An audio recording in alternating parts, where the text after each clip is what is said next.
Here I have Honor X6, and today I'm going to show you how to take screenshot on this device.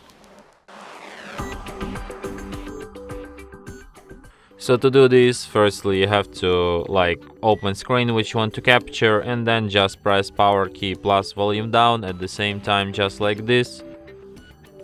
And after that, screenshot will be taken. So let me show you once again.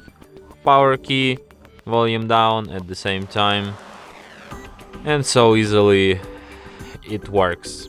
You can find your screenshots in gallery, in the screenshots album, and here they are.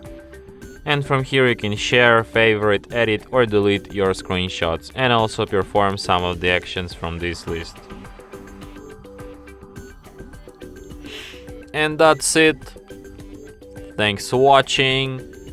If you find this tutorial useful, don't forget to hit that like button and subscribe to our channel.